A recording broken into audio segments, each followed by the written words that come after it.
This is the iPhone 15s. This is the iPhone 14ss. This is the iPhone 15s. Damn. Hey, what's up guys? It's TechStreamer here. This is the iPhone 15s. Hey, what's up guys? It's TechStreamer here. This is the iPhone 16 Pro Max, and in today's video, I'm going to review this phone. So if you're excited, drop a like down below, subscribe to the channel, let's get started. Finally, damn. So, I've been using the iPhone 16 Pro Max for the last 2 weeks, and I've formed my opinion. Because the last 2 weeks were very, very clarifying for me to do this review. I've done several comparison videos, I've done several videos on the iPhone 16 Pro Max, but I think right now I'm ready to do my review. I think that I figured it out. I think that the iPhone 16 Pro Max, better called iPhone 15s, is a very, very small upgrade.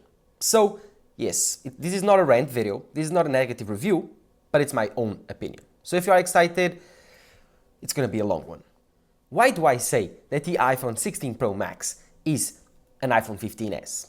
Well, because the iPhone 16 Pro Max is a very, very small upgrade. There are two big things that are changing from the iPhone 15 Pro Max. The camera control, the biggest one maybe, and the 40 megapixel main sensor. That's it. Other things, they don't matter. Especially the increase in display size. It's a very, very small, 0.2 inches is almost unnoticeable. And the smaller bezels, no one will notice it. The new color is cool. Other than that, no new big changes on the iPhone 16 Pro Max. And this is the theme of today's video. Every incremental change that you see from the iPhone 15 Pro Max to the iPhone 16 Pro Max, it's almost unnoticeable. This is a classic iPhone SE. This is a classic iPhone S upgrade, but Apple did not call it that way, but it should have been. The iPhone 16 Pro Max biggest disappointment in my opinion was the bigger size. Yes, I really thought that the 6.9-inch display would come through, but after using it side by side with my iPhone 15 Pro Max, after 5 minutes, it blends in. You don't really care. At least for me. I've seen other people saying that this display being bigger is noticeable. I don't think so. But you should go into a store, test it out and see, do you really notice the bigger size display? A 0.2-inch increment in size, for me, is too small. And the iPhone grew in size. Although, the positive note on this is that you don't really notice the bigger sized phone. So, the display is bigger, the battery is bigger, the phone is bigger, you don't really notice any of the three. But that's why I was calling this the iPhone 15s, and I'm calling it several times in this review. This feels like the iPhone 15s. The design is literally the same as the iPhone 15 Pro Max. So the same curved edges, the same feeling in the hand, the same weight distribution, everything feels the same. It's the same camera design on the back, the same display on the front, the same dynamic island, the same USB-C port, the same overall shape, everything feels the same as the iPhone 15 Pro Max. It's almost like that meme all over Twitter that whenever an iPhone is launched, just becomes viral again. It's from that granddad holding up a shirt and a new shirt. The old shirt and the new shirt are the same. And he's all happy buying a new one. It's so much fun whenever I see this meme because it really applies to the new iPhone this year. The iPhone 16 Pro Max, it's an iPhone 16s. I don't know what to say. It's literally the same iPhone with some incremental changes. But here's the thing. These changes were not made for people that bought the iPhone 15 Pro Max. These changes were made for people that bought the iPhone 12 Pro Max, 13 Pro Max, and now looking to upgrade. They will get a better ultra-wide lens, which is noticeable. Once we get to the camera samples, you will see that it's noticeable the differences between the 12 megapixel and the 40 megapixel ultra-wide. But you can notice the 40 megapixel ultra-wide, and you also can notice, of course, the camera control. The camera control is a nice gimmick that Apple put here to make people think and feel like they got the newer iPhone. It's an exclusive feature for the iPhone 16 lineup that it's cool in some use cases, but very, very gimmicky. But again, the design is the same, still very premium, made out of titanium, made out of glass, so it's your first time buying an iPhone, especially a Pro iPhone. Oh my god, you will be very, very happy. This is the most premium phone I've ever held. Again, the same as the iPhone 15 Pro Max, obviously, but feels so nice. Titanium feels so comfortable in the hand, looks so nice, so pristine, so beautiful. This desert color here is insane. I love it. My favorite color though is the black titanium. Looks incredible, stunning color in the hand. While this desert gold It's different, that's why I bought it this year, but it also looks stunning in your hand. It's a little bit less saturated than I would think and I would want, but it still looks beautiful. Of course, this is all made of titanium and glass, and so the build is very premium and you can feel it whenever you hold it. It's very comfortable to hold for long periods of time, and the weight distribution is impeccable. So it does not feel top heavy, neither bottom heavy. It's the perfect experience. It's almost like Apple studied thousands and thousands of hours to create the perfect shape in the hand for a phone, right? As for the display, well, again, 15s guys, remember, iPhone 15s. This is the same display as the iPhone 15 Pro Max, with one slight and very tiny change. Now, it's 0.2 inches bigger. So, it's the same iPhone 15 Pro Max display with 0.2 inches more of real size. What does this translate in real life? Well, nothing. I've not noticed any difference while watching movies, watching videos, doing my work, note-taking, whatever. No new big or noticeable change in day-to-day life. And trust me, I filmed a vlog with this, no big change. So if you want to go check out my day in the life, go check it out there. But again, this 6.9-inch display is not bad. It's actually really good. I know I might be sounding very disappointed, but I'm not. This is a really good display. It's 2000 nits peak brightness, OLED, 120 Hz. It's really powerful, really fast, really smooth, and really color accurate. This is one of the best displays out there. But the Google Pixel 9 Pro is not the most premium smartphone out there, and it can go up to 3000 nits. Necessary? No. But that slight increment, that slight upgrade, sometimes it's necessary.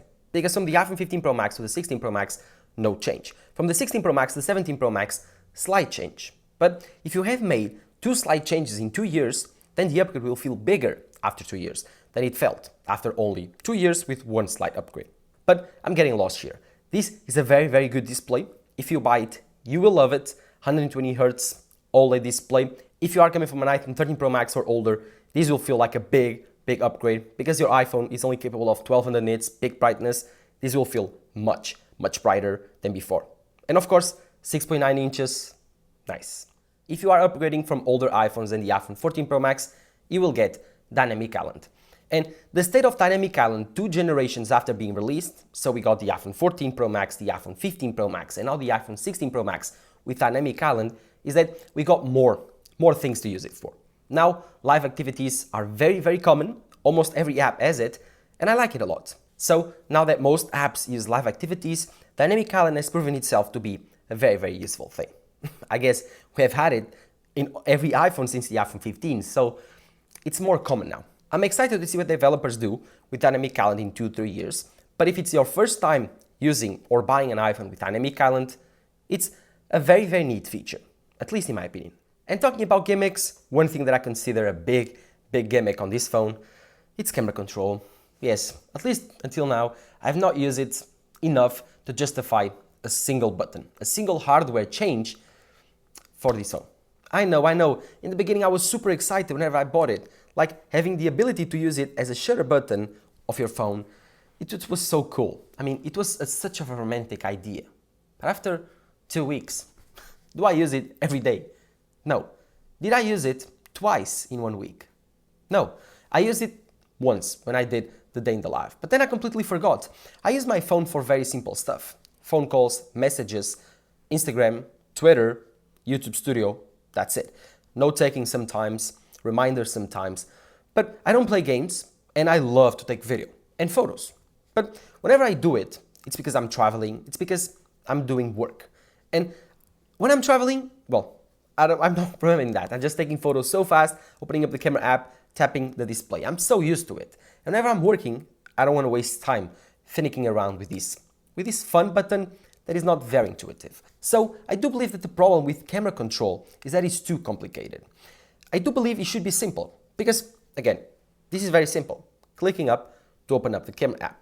One thing that is not simple. When you press it once, it will open up the menu. Fine. When you press it twice, it will open up the secondary menu. And then here you can choose whatever you want to adjust with your camera control. Then you click it again, then you can change it by sliding around.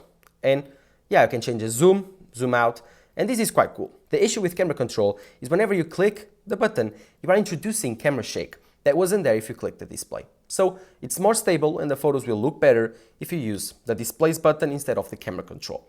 Well, another thing that I think it's too complicated is the access menu, because you need to lightly press it twice. This is not an easy gesture. If you are not used to it, you will take lots and lots of accidental photos. You will try to lightly press it twice, it won't work, it's too light. Then you push it a little bit harder and then it does not work. You have to do it again. Now it works, then you have to do it. It's too complicated. I don't like it. And I think that it's too gimmicky. I think that Apple should have found a way to make it more simple, to use it in a very, very easy way, and to make it a more integral part of the ecosystem. Currently, a sole button for just the camera app, it's not Apple's way to do that.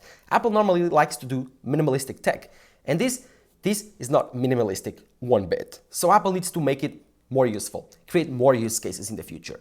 Let's give it time, let's give Apple time, let's give developers time for this. They've said they are working on a click to focus system and functionality on the camera app. That would be pretty cool for me, just like a shutter button on a camera, but still, right now, it's just a promise. Never buy any type of hardware product on a software promise. Yeah, it disappointed me. I was so excited for this. And now, I mean, it's not the biggest feature to be announced on the iPhone 16 Pro Max, and it's a big, big gimmick. For me, the biggest disappointment with this phone. One thing that I grew to like in these 2 weeks of using the iPhone 16 Pro Max was the action button. The action button has completely changed my perspective on it. Since Apple introduced camera control, I mean, all the functionality for opening up the camera went to the camera control. I've stated earlier that it's a gimmick, but it allowed me to free up my action button. Before it was a camera control. So simply, I would click it up, it would open up the camera, and then I would take some photos with the camera shutter. That's it. Simple functionality. Now, it's a ChatGPT button. So if I click it, it opens up a ChatGPT prompt, and I can use it to ask questions to ChatGPT, ask it whatever I want, and I always have AI in my hand. Because, yes, Apple Intelligence is available for the iPhone 16 Pro Max, just like it is to the iPhone 15 Pro Max and 15 Pro, but in the EU, my region, it is not. Thanks EU, it's the third time that I mention it in my videos. I will mention it until it's available on the iPhone. No, it's not Apple's fault, although it's Apple's consequences. It's your fault, EU. So, yes, here's the thing. The action button, grew to like it. Camera button, found it a gimmick. But because of camera button, it's the reason that I use the action button. Complicated, but the takeaway is 2 customizable buttons, that they are more gimmicks than not. One thing's for sure that is not a gimmick is the battery life. This iPhone has stellar battery life, much better than the iPhone 15 Pro Max and 14 Pro Max. The iPhone 15 Pro Max had really good battery life. This has excellent battery life. It's a 2-day phone, easily. Right now, it's 9:43 at PM, so in the night, and I already have 43%. I've used this phone a lot today. When I mean a lot, it's a lot. Still has 43%. Insane phone. I will probably end today in 1 hour or so. I will finish up this video, go edit it, and go to sleep. This iPhone is still at 43%. So it will last me, a power user, until tomorrow, maybe until 12, 13, 14 PM. So 2 o'clock, 3 o'clock. It's a 2-day phone, easily. Insane. If you are a normal user, 2 days, easy, easy, easy. So the battery life here is incredible. I can squeeze out 8 to 9 hours of screen on time really easily if I'm doing normal stuff. If I'm using the camera or shooting a lot of videos, 5 to 6 hours. If I'm using it as a normal phone, a normal iPhone, just doing normal iPhone stuff, 9 hours easily on this iPhone. While with the iPhone 15 Pro Max would be around 8 hours, 7 hours and a half. So it's an improvement of around 15% compared to the iPhone 15 Pro Max. Great jump in battery life, but these upgrades are definitely S-year upgrades. Remember those days where the S upgrades were performance and efficiency and a little bit off the camera side. That's it. And that's what the iPhone 16 Pro Max brings to the table. Better battery life, new cameras, and a new gimmick. So this is definitely an iPhone 15s. But talking about the cameras, the iPhone 16 Pro Max, the big change, the ultra-wide lens. The main camera and the telephoto are the same. 5x telephoto, great, 120 millimeters. I've done an extensive review with the iPhone 15 Pro Max. It's the same lens with the iPhone 16 Pro Max. Takes incredible shots, amazing portraits. At night, it fumbles a bit because there's not that much light, the sensor is small, it can get lots of noise. So the telephoto, it will be more for good lighting conditions. While the main camera, it's one of the best, not the best out there. It's incredible in good lighting, incredible, gives you depth of field because the sensor now is big enough to do so. It's incredible in low light conditions, at night takes amazing photos. The video coming out of this main sensor, insane, 4K 120 frames per second capable, log, ProRes. It's the best video on a smartphone on the planet, for sure, no phone comes close to it. And of course, then there's the new ultra-wide lens. The ultra-wide lens is so much fun because it gives you a different perspective of the world. But the thing about ultra-wide lenses before was that they were never capable to match to the main lens. So you always got a lower quality photo with more noise, and of course, not as enjoyable as the main sensor. So what would happen is you will end up defaulting for the main sensor. But now it's a bit different. Now we got the 48 megapixel main sensor. This means that all the photos are a bit sharper and with a lot more detail. One thing's for sure though, they are still not enough for low light quality. They cannot compare with the main sensor because of the size on low light situations. So if you are still looking for that low light ultra-wide king, that's not it. Wait a bit more. The iPhone 16 Pro Max has a stellar camera system and the ultra-wide lens is definitely an improvement, but it's not enough to be noticeable at night. So ultra-wide lens now can take 48 megapixel shots, a bit sharper, although if you are taking normal shots with the main sensor, you are taking 24 megapixel shots, while if you are taking normal shots with the 40 megapixel ultra-wide lens, you are taking 12 megapixels. So the parity between these two lenses is still not at 100%, but it's getting there. As for the USB-C ports, it's the same as the iPhone 15 Pro Max, USB 3.0 speeds, so no new update there. I wish I would have had Thunderbolt, kinda sad. But one thing is for sure, we now got faster charging speeds, MagSafe charges faster, now you need to buy a new cable and a new MagSafe charger, classic Apple, and of course the wired speeds are also a bit faster. Other than that, no more changes from the iPhone 15 Pro Max. So, does the iPhone 16 Pro Max actually deserves its name? No, I still stand by my statement. This is an iPhone 15s. Apple does not call it iPhone 15s for obvious reasons, but it's an iPhone 15s nonetheless. If you have an iPhone 15 Pro Max, don't upgrade. It's completely stupid. You are wasting your money.